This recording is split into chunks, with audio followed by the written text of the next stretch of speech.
बिस्मिल्लाहिर्रहमानिर्रहीम। अस्सलाम वालेकुम डियर स्टूडेंट्स। आपका जो चैप्टर नंबर 13 है जिसका नाम है फिजिकल ऑप्टिक्स, वहां पर आज हमारा टॉपिक है both student polarization. This is the last topic on this the chapter of the physical optics. बाकी सारे जो भी चैप्टर के लेक्चर्स है वो सारे अपलोडेड कर दिए हैं और एमजी गेट की 3 घंटों की वन शॉट भी एक पार्ट अपलोड कर दिया है, दूसरा पार्ट भी इसके बाद आएगा। बच्चों गौर से देखिएगा, इम्पोर्टेंट है एमजी गेट और रीकेट के लिए, सब बच्चों के लिए, केपी केप के हो, पंजाब के हो, सिंध के हो, सब बुक में से देखकर फिर मैं पढ़ाती हूँ। अभी बच्चे सवाल करते हैं मैम आप फेडरल करती हैं, ये करती, भाई सबका ही है, सब पढ़ सकते हैं यहाँ से, अच्छा खासा नॉलेज आप यहाँ से ले सकते हैं। तो जो जो स्टूडेंट चैनल पे आए हैं लाइक सब्सक्राइब और शेयर कर दें बिना टाइम को वेस्ट किए बगैर। बच्चा लेट्स गेट। तो बच्चों यहाँ पर एक एक कॉन्सेप्ट को फील कीजिएगा, मजा आने वाला है, क्योंकि बच्चों ये आपकी बुक के जो है केपी के की पंजाब की, वहां पर ये टॉपिक इंक्लूडेड है।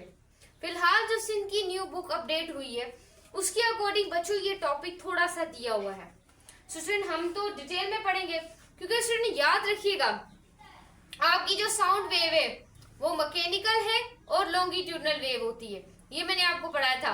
क्योंकि साउंड वेव को ट्रेवल करने के लिए एक मीडियम की जरूरत होती है और लाइट वेव्स क्या होती हैं, इलेक्ट्रोमैग्नेटिक वेव होती है, यानी कि नॉन रिक्वायर्ड दैट मीडियम, यानी कि उसमें कोई मीडियम हमारे पास खास रिक्वायर्ड नहीं होता।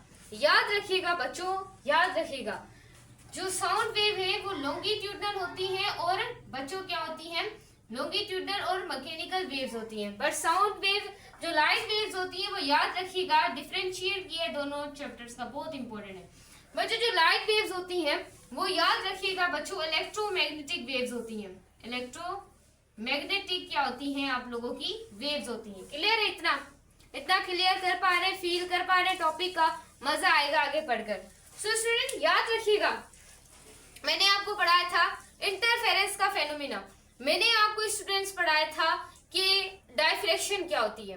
बच्चों जो आपकी जितनी भी वेव्स हैं लॉन्गिट्यूडनल वेव्स वो सारी इंटरफेरेंस के ऊपर भी काम करती हैं, डायफ्रेक्शन के ऊपर भी काम करती हैं, लेकिन पोलराइजेशन के अंदर आपकी ट्रांसवर्स वेव्स काम करेंगी, लॉन्गिट्यूडनल वेव्स काम नहीं करेंगी। कौन सी वेव्स काम करेंगी पोलराइजेशन में?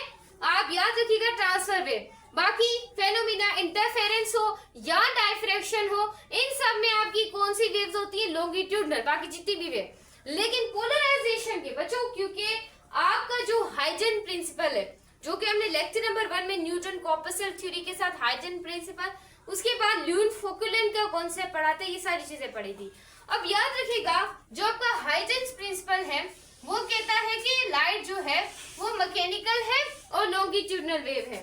सही है? ये गलत हो गया यहाँ पर थोड़ा सा, क्योंकि लाइट जो है, फिर उन्होंने बोला भाई हाइजन साहिब है, थोड़ी गलती हो गई होगी, क्या करें अभी, गलती हो गई होगी। तो इस फेनोमेना सिर्फ पोलराइजेशन ऐसा है, इसके अंदर आपकी क्या होती है, ट्रांसफर वेव्स ही इस्तेमाल होती है। तो कॉन्सेप्ट बहुत आसान है, तो देखते रहिएगा इस पूरी वीडियो को। तो चलें अब हम पढ़ने वाले हैं बच्चों पोलराइजेशन, लेकिन उससे पहले बच्चों क्योंकि हम बार बार ऑर्डिनरी वेव्स का इस्तेमाल करेंगे और पोलराइज वेव्स का इस्तेमाल करेंगे, तो आपको ऑर्डिनरी वेव्स और पोलराइजेशन की जो वेव्स है उनका थोड़ा सा कॉन्सेप्ट आप लोगों को बच्चों पता होना चाहिए। सही? फिर ये टॉपिक की तरफ हम अच्छे तरीके से जा पाएंगे।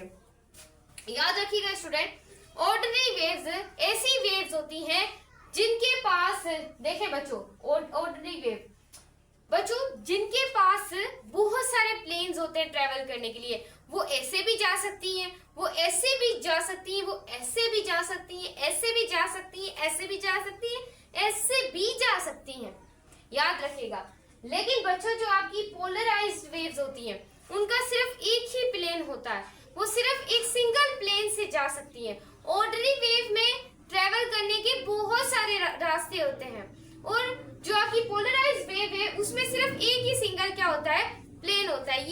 ये कॉन्सेप्ट याद रखिएगा स्टूडेंट। जो आपकी ऑर्डिनरी वेव्स होती है ना, ऑर्डिनरी वेव्स, अब बच्चों याद रखिएगा, अब आप मुझसे सवाल करेंगे कि मैम जो लाइट वेव्स है वो कहाँ से आती है, तो चले इसका भी थोड़ा सा कॉन्सेप्ट आपको पता चल जाए कि भाई लाइट वेव्स आती कहाँ से, ये भी आपको पता चलेगा, तभी कॉन्सेप्ट का आपको फील आएगा। तो चले बच्चों जो लाइट वेव है ना, जब बच्चों ये कोई एटम है, एटम का क्या है, न्यूक्लियस है, और न्यूक्लियस के बाहर क्या होते हैं, शेल्स होते हैं। एटम है, एटम के अंदर न्यूक्लियस है, और न्यूक्लियस के बाहर बच्चों इस तरीके से क्या होते हैं, शेल होते हैं। और शेल्स में क्या होते हैं, इलेक्ट्रॉन्स होते हैं।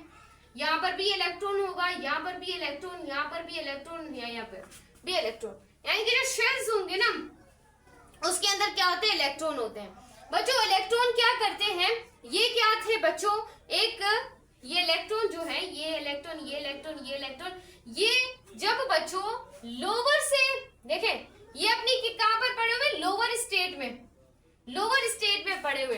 अब इलेक्ट्रॉन्स क्या करेंगे, इलेक्ट्रॉन्स बच्चों यहाँ पर एटम के अंदर हायर एनर्जी लेवल से, क्योंकि शेल्स को हम एनर्जी लेवल भी कहते हैं, इलेक्ट्रॉन जब हायर एनर्जी लेवल से लोअर एनर्जी लेवल में आते हैं, लोअर एनर्जी यानी कि शेल्स में, तो बच्चों वो एनर्जी को क्या करते हैं, वो लाइट को ट्रांसमिट करते हैं। एनर्जी या लाइट को क्या कर देते हैं, ट्रांसमिट। तो ये बच्चों इसका किस्सा है कि लाइट कैसे आती है। एटम के अंदर न्यूक्लियस होता है, न्यूक्लियस के शेल्स के बाहर बच्चों क्या होते हैं, इलेक्ट्रॉन्स होते हैं। और जब इलेक्ट्रॉन्स हायर एनर्जी लेवल से लोअर एनर्जी लेवल पर जाते हैं तो वहां पर एनर्जी ट्रांसमिट होती है। आप ऐसा भी कह सकते हैं मेरे बच्चे, लाइट क्या होती है, वहां पर ट्रांसमिट होती है। इतना क्लियर है? तो चले, यहाँ से आपको पता चल गया कि लाइट आ रही है। अब हम बच्चों कह सकते हैं कि यहाँ पर हमारे पास क्या है, एक ईएम सोर्स है। अब ईएम सोर्स आपकी कोई भी बच्चों लाइट सोर्स भी हो सकती है। कौन सी सोर्स मेरे बच्चे, आप बोलेंगे मैम लाइट सोर्स हो सकती है, मैम कह रही है। तो देखें स्टूडेंट क्या हुआ कि यहाँ पर क्या है, कोई लाइट सोर्स है।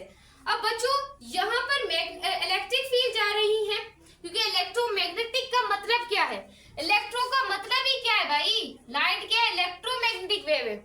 इलेक्ट्रो का मतलब मेरे बच्चे इलेक्ट्रिक, और मैग्नेट का मतलब है मैग्नेट और फील्ड दोनों के लिए, क्योंकि इलेक्ट्रिक फील्ड से ही मैग्नेटिक फील्ड बनती है। जब आप इलेक्ट्रिक फील्ड को कंबाइन करते जाते हैं तो आप लोगों के पास मैग्नेटिक फील्ड भी जनरेट होती जाती है। इंटर में एक चैप्टर है जिसका नाम एटॉमिक स्ट्रक्चर, वहां पर हम ये एटॉमिक न्यूक्लियर, वहां पर बच्चों हम सारा ये जो है ना चीजें, ये बहुत जो कॉन्सेप्ट्स हो गई सारे हम वहां पर इंटर में पढ़ेंगे। इंटर आने वाली है माशाल्लाह से वैसे भी। अब स्टूडेंट देखें, ये तो 13 चैप्टर है, लास्ट कम्युनिकेशन है, फिर खत्म हो जाएगा। इतना क्लियर, इतना भाई हजम कर पा रहे हैं तो आगे चलते हैं। अब बच्चों देखिए इलेक्ट्रिक फील्ड, ये सारी जो है ना, ये इलेक्ट्रिक फील्ड है ब्लैक मार्कर वाली, ये इलेक्ट्रिक फील्ड है, ये इलेक्ट्रिक फील्ड है ब्लैक मार्कर वाली, बाकी जो ब्लू मार्कर वाली है वो क्या है, मैग्नेटिक फील्ड है। क्योंकि इलेक्ट्रिक फील्ड कंबाइन हुई वो मैग्नेटिक फील्ड बनाती गई। अब देखिए इलेक्ट्रिक फील्ड बच्चों कुछ इस तरीके से होगी, ऐसे ऐसे ऐसे ऐसे, ये क्या है आपकी, देखें बच्चों ऐसे ऐसे आपकी क्या है, इलेक्ट्रिक फील्ड है। देखें ऐसे ऐसे ऐसे इलेक्ट्रिक फील्ड है, सही। इस तरीके से बच्चों ऊपर नीचे ऊपर नीचे ऊपर नीचे ऊपर नीचे, ये क्या है, ये इलेक्ट्रिक फील्ड्स है। अगर बच्चों को ऐसे ऐसे ऐसे ऐसे ऐसे ऐसे ऐसे ऐसे ऐसे ऐसे और फिर ऐसे ऐसे, तो ये आपकी बच्चों क्या है, मैग्नेटिक फील्ड्स है। क्लियर है? अब बच्चों देखिए जब इलेक्ट्रिक फील्ड है, ये क्या है, सोर्स है, यानी कि ऑर्डिनरी सोर्स भी आप कह सकते हैं। ऑर्डिनरी सोर्स का मतलब है कि उसमें से बहुत सारी लाइट्स क्या हो रही होंगी, पास कर रही होंगी बहुत ज्यादा प्लेन्स में। कोई इस प्लेन में जा रही है, कोई उस प्लेन में जा रही होगी, कोई सेकंड प्लेन में जा रही होगी। तो कुछ इस तरीके से वो बच्चों इस तरीके से अलग अलग डायरेक्शंस में जा रही होंगी ऑर्डिनरी लाइट्स। जब इलेक्ट्रिक और मैग्नेटिक फील्ड से वो पास होंगी तो यहाँ पर बच्चों एक हम लगाते हैं, इसको हम कहते हैं पोलीरोइड क्रिस्टल लगाते हैं। बीच में इन वेव्स के जो ऑर्डिनरी वेव है इलेक्ट्रिक और मैग्नेटिक फील्ड से पास हुई, एक पॉइंट पर बच्चों क्या हुई, पास हुई इलेक्ट्रिक और मैग्नेटिक फील्ड से। देखिए आपको कॉन्सेप्ट नहीं समझ आ रहा होगा, मैं एक बार और बताती हूँ बच्चों। ये ईएमएफ है, लाइट सोर्स, ये गई इलेक्ट्रिक और मैग्नेटिक फील्ड। जब इलेक्ट्रिक और मैग्नेटिक फील्ड आपस में मिली एक पॉइंट पर, तो वहां पर ऑर्डिनरी वेव्स मिल गई, उसके बहुत सारे प्लेन थे। ऑर्डिनरी वेव का मतलब है बहुत सारे प्लेन हो, और पोलराइज्ड वेव का मतलब है, डेफिनेशन की तरफ बाद में आएंगे, पहले कॉन्सेप्ट समझे।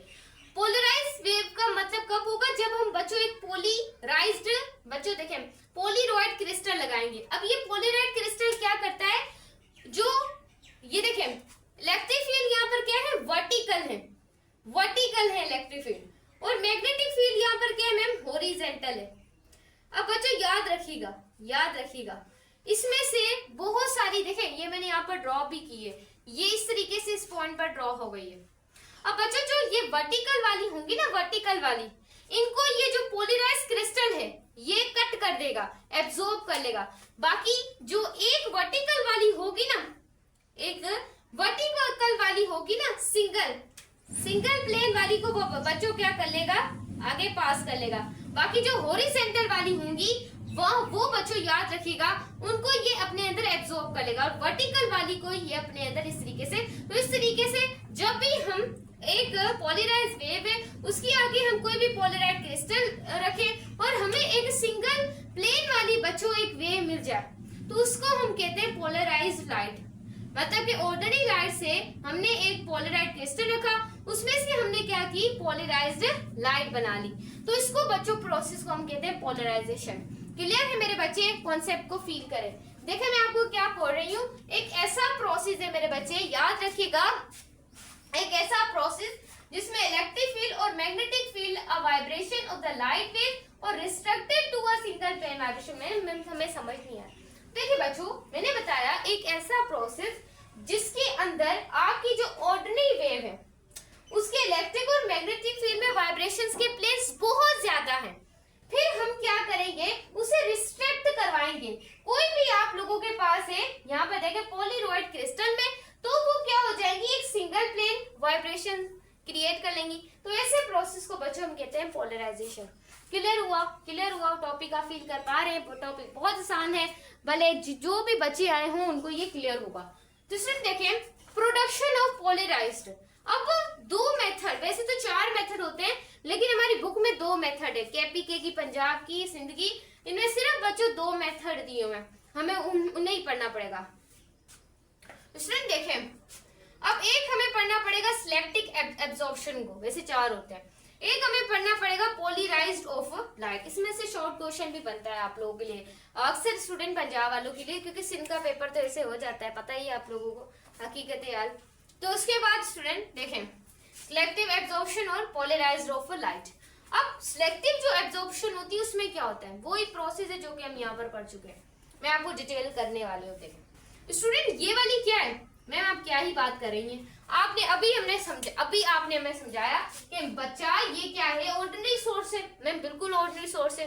अब बच्चों ऑर्डिनरी सोर्स में से क्या निकल रही है, लाइट वेव निकल रही है, उसकी बहुत ज्यादा वाइब्रेशन है, बहुत ज्यादा ऑसिलेशन है, उसकी वाइब्रेशन और ऑसिलेशन ज्यादा है। वो सारी वेव हॉरिजॉन्टल है भले वर्टिकल है, वो आकर इस पोलराइज्ड क्रिस्टल के साथ टकरा रही है। अब वो जो पोलराइज्ड क्रिस्टल है वो सिर्फ एक प्लेन वाली जो वर्टिकल वेव है उसको आने देगा, बाकी जो हॉरिजॉन्टल है उसको वो क्या कर लेगा, एब्जॉर्ब कर लेगा। बाकी बच्चों यहाँ पर बचेंगी जो ये जो हमारी वर्टिकल वाली वेव्स है बिल्कुल सीधी सीधी, वो यहाँ पर बचेंगी। फिर साइंटिस्ट कहता है कि अगर हम एक और रख के देखते हैं पोलराइज्ड क्रिस्टल तो क्या होता है, तो भी ऐसा होता है, वर्टिकल वाली रह जाती, हॉरिजॉन्टल वाली एब्जॉर्ब हो जाती, और फिर से बच्चों एक प्लेन वेव्स बच्चों आपकी लाइट वेव्स क्या होती, बन जाती। क्लियर हुआ। उसके बाद साइंटिस्ट ने कहा क्यों ना मैं ऐसा करूं कि यहाँ पर वही ऑर्डिनरी सोर्स है और ऑर्डिनरी सोर्स के आगे मैं वही पायरोइड क्रिस्टल लगा देता हूँ। तो इस तरीके से बच्चों वही ऑर्डिनरी सोर्स है, उसके काफी ज्यादा प्लेन से ऑसिलेशन के, सही है। तो बच्चों इसने यहाँ से इसे पास करवाया। अब बच्चों जैसे ही वो इसको यहाँ से पास करवाएगा ना, जो हॉरिजॉन्टल वाली होंगी वो इसके अंदर एब्जॉर्ब हो जाएंगी और जो वर्टिकल वाली होंगी वो इस तरीके से स्ट्रेट जाएंगी। फिर उसने क्या किया, वो जो पायरोइड क्रिस्टल है मेरे बच्चे, उस पायरोइड के क्रिस्टल को इसने क्या किया, थोड़ा सा उल्टा कर दिया। वो जो पायरोइड क्रिस्टल पहले वर्टिकली पड़ा हुआ था उसे हॉरिजॉन्टल, अगर वो क्रिस्टल बच्चों हॉरिजॉन्टल पड़ा है तो वो हॉरिजॉन्टल वाली को क्या करेगा, अंदर आने देगा, और जो वर्टिकल वाली उसे निकाल देगा। तो इस तरीके से बच्चों यहाँ पर कोई भी लाइट भी नहीं, मतलब कि लाइट बनती ही नहीं है, ऐसे लाइट बच्चों यहाँ से निकलती नहीं है अगर हॉरिजॉन्टल दूसरे को रख दे। सही है, तो आपने रखना बिल्कुल ऐसे जैसे मैंने आपको फर्स्ट में बताया। उसके बाद है पोलराइजेशन ऑफ लाइट, ये दूसरा मेथड है।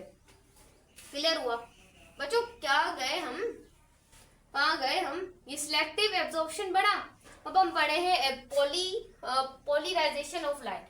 अब बच्चों इसे हम दूसरा कहते हैं ब्रिस्टल्स लॉ। देखिए ब्रिस्टल्स लॉ भी कहते हैं सिलेक्टिव एब्जॉर्प्शन को, याद रखिएगा। उसके बाद है पोलराइजेशन ऑफ लाइट। बच्चों पोलराइजेशन ऑफ लाइट में अक्सर लेक्चर्स में आपको इंसिडेंट रे, रिफ्लेक्टेड रे, सारा कुछ कॉन्सेप्ट बता चुकी हूँ। है ना। ये सारे कॉन्सेप्ट्स बच्चों मैंने आपको अच्छे तरीके से स्टडी करवाए हुए हैं। क्या बोला था बच्चों मैंने, यहाँ पर देखें कोई भी एक पॉइंट होगा मेरे बच्चे, यहाँ पर कोई भी मेरे बच्चे एक पॉइंट होगा, देखें गौर से देखें, और उस पॉइंट के ऊपर बच्चों आकर हमने इंसिडेंट रे को फेंका। देखें ये पॉइंट था, इस पॉइंट से बच्चों क्या आई यहाँ पर इंसिडेंट रे। अब इंसिडेंट रे आई है तो वो आगे क्या होगी, रिफ्लेक्ट होगी, और कुछ जो इसका हिस्सा होगा, कुछ जो हिस्सा होगा वो इस मीडियम के अंदर से चला जाएगा, कुछ इस तरीके से मीडियम के अंदर होगा, कुछ बाहर चली जाएंगी, कुछ इंसिडेंट हो जाएंगी, कुछ रिफ्लेक्ट, और कुछ बच्चों जो आपकी ये रिफ्लेक्टेड रे है। तो बच्चों यहाँ से ये वाली रे क्या होगी, आपकी ट्रांसमिटेड रेज हो जाएगी जो कि मीडियम के अंदर जा रही है। और बच्चों बीच में हम क्या ड्रॉ करते हैं, एक नॉर्मल ड्रॉ करते हैं। इतना क्लियर है आपको। अब बच्चों ये इंसिडेंट रे है, ये रिफ्लेक्टेड रे है, ये रिफ्लेक्टेड रे है, सही है ना, और ये रिफ्लेक्टेड रे है। क्लियर हुआ, इंसिडेंट रे आई और एक पॉइंट पर दोबारा रिफ्लेक्ट हुई। ये दोनों जो इंसिडेंट और रिफ्लेक्टेड रे, एक टाइम ऐसा आएगा, एक लम्हा ऐसा आएगा जब इन दोनों के बीच में बच्चों वैसे तो 90 डिग्री का एंगल होगा। इंसिडेंट और रिफ्लेक्टेड दोनों के बीच में कितना एंगल होता है, एक दूसरे से बच्चों इस तरीके से परपेंडिकुलर होती है, उनमें 90 डिग्री का क्या मेरे बच्चे बन रहा होता है, एंगल बन रहा होता है। क्लियर हुआ है, फिजिकल ऑप्टिक्स का हलवा करवा दिया आपने। चलें बच्चों ऐसे ही हलवे होते रहेंगे, कॉन्सेप्ट शोर्ट्स वन शोर्ट्स आप ऐसे ही देखते रहेंगे। स्टूडेंट देखें अब हम यूज करेंगे इक्वेशन ड्राइव करने के लिए स्नेल्स लॉ, जो कि बार बार मैंने वीडियोस के अंदर आपको स्नेल्स लॉ बच्चों वो बराबर होता है। देखें अब स्टूडेंट देखें हम कॉन्सेप्ट को पढ़ेंगे। अब बच्चों एक पॉइंट रह गया, थोड़ा सा मैं स्टॉप करके यहाँ पर आ जाऊँ, प्लीज यहाँ पर आ जाओ। अब स्टूडेंट देखें मैंने क्या किया, एक बॉक्स लिया, मतलब कि किस तरीके से ट्रांसवर्स वेव, मतलब कि ट्रांसवर्स वेव कैसे, लॉन्गिट्यूडनल क्यों नहीं, यहाँ से हमने पोलराइजेशन के अंदर जो है वो इस्तेमाल नहीं की। इस वजह से नहीं की क्योंकि बच्चों हॉरिजॉन्टल के जो पार्टिकल्स होते हैं वो एक दूसरे से पैरेलल होते हैं, लेकिन जो ट्रांसफर वेव की जो पार्टिकल्स होते हैं, वाइब्रेशंस होती हैं, वो क्या होती है, परपेंडिकुलर होती हैं। तो बच्चों इस वजह से देखें अगर हम यहाँ पर स्प्रिंग लगाते हैं तो स्प्रिंग लगाने से ये पैरेलल मूव करती और ये प्रोसेस पोलराइजेशन तो इम्पॉसिबल होता, क्योंकि बच्चों इस पॉइंट पर इंसिडेंट और रिफ्लेक्टेड ने इस पॉइंट पर पोलराइजेशन भी तो की है। इस वजह से इसे आई इंसिडेंट लिखा और इसे आई क्या लिखेंगे, रिफ्लेक्टेड लिखेंगे। समझ आया स्टूडेंट, क्लियर हुआ। अब बच्चों हमने क्या किया, एक रस्सी, एक बॉक्स को, क्योंकि बच्चों यहाँ पैरेलल तो होंगी नहीं, तो हमने ट्रांसफर वेव प्रोड्यूस करनी है। हमने किसी बॉक्स से इस तरीके से रस्सी को बांधा है। अब बच्चों हम इसे क्या कह रहे हैं, इस तरीके से वेव्स प्रोड्यूस करवा रहे हैं। क्या करवा रहे हैं, एक रस्सी है उसको हाथ में पकड़ के ऐसे ऐसे रेज प्रोड्यूस करवा रहे हैं। देखें अब मैं देखें मेरा हाथ है, मैं इसको इस तरीके से ऐसे रेज प्रोड्यूस करवा रही हूँ, तो ये कौन सी रेज यहाँ से इस रस्सी के अंदर मैं इसको जर्क दूंगी तो आएंगी। तो मैंने आपको समझाया था ये क्या है, आपकी ट्रांसवर्स वेव। बच्चों इस तरीके से ट्रांसफर वेव प्रोड्यूस हो जाएंगे। अब हम कहाँ पर थे, स्नेल्स लॉ के ऊपर थे। सही, इस कॉन्सेप्ट को मिटाया जाए, अगर मैं ना मिटाती तो आपका ये कॉन्सेप्ट रह जाता। तो देखें आहिस्ता आहिस्ता आप लोगों को चीजें सारी जो चैप्टर क्लियर हो गया। देखें अब जो थोड़ा सा इसे भी देख लें। अब बच्चों मैंने आपको मैट्रिक में भी स्नेल्स लॉ पढ़ाया है। मैं ज्यादा वीडियो को सही करूंगी क्योंकि उसकी अच्छे तरीके से टाइटल डिस्क्रिप्शन सही नहीं लिखी हुई, तो वो भी मैं थंबनेल वंबनेल सब अच्छे करके लगाऊंगी, बस मुझे टाइम मिले स्टूडेंट। अब स्नेल्स लॉ बच्चों, स्नेल्स लॉ देखें eta is equal to C over V. C क्या है, स्पीड ऑफ लाइट है, सही है ना स्टूडेंट, और वी आपको पता है वैसे भी आपकी क्या होती है, वेलोसिटी होती है एयर की। सही, यहाँ इसको भी आप स्पीड कह सकते हैं एयर की, जो भी कह लें, इसे आप ईटा ही पढ़ते हैं। ये थोड़ा मैंने आपको रिव्यू कर दिया। अब यूजिंग स्नेल्स लॉ, अब बच्चों यहाँ पर क्या आ जाएगा, आपका साइन आ जाएगा आईपी। आईपी का मतलब है बच्चों इंसिडेंट की पोलराइजेशन, और साइन का मतलब है जो यहाँ से रेज रिफ्लेक्ट हुई है उसकी पोलराइजेशन।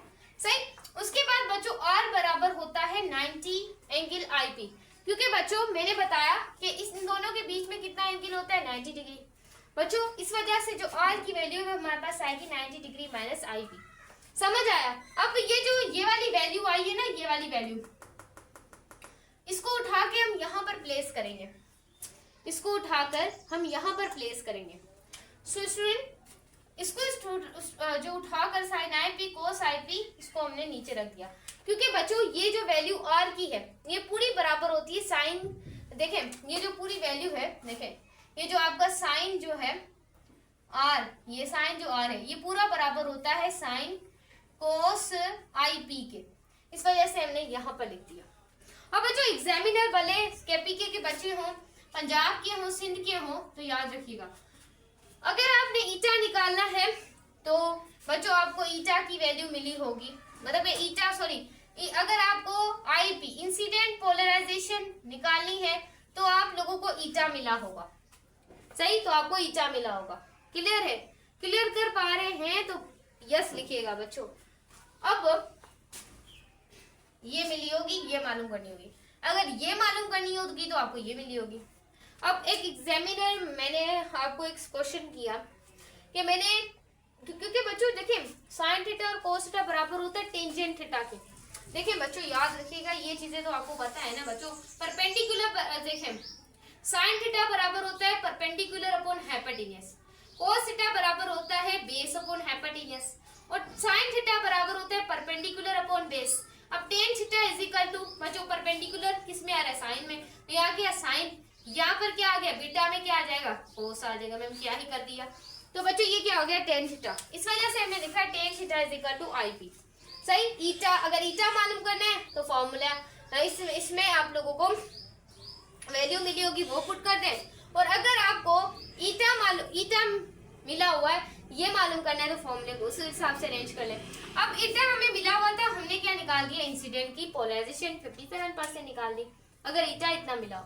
अब कुछ एप्लीकेशन है, वो ये है रेड्यूसिंग ग्लेंड। अब मैम आपने नाम लिखा है, एक्सप्लेन करें बच्चों। ये आपकी जो रेड्यूसिंग ग्लैंड्स होती है, जब बच्चों आप सफर कर रहे होते हैं रात, अचानक से आप भी कार चला रहे हैं, आप भी कार को ड्राइव कर रहे हैं, और एक दूसरा पर्सन आ रहा है वो भी कार को क्या कर रहा है, ड्राइव कर रहा है। तो बच्चों ऐसा हो जाए, मैम कैसा हो जाए कि वो जो आदमी है, वो जो कार की रोशनी है वो तो बच्चों उसके ऊपर एक कार हमारे ऊपर पड़ी रही है, दूसरी कार आ रही है, वो बिना वजह आकर हमारी जो आंख है उसके अंदर टॉर्च मारता है, तो उससे क्या होगा, हम ब्लर हो जाएगा, हमें कुछ नजर नहीं आएगा।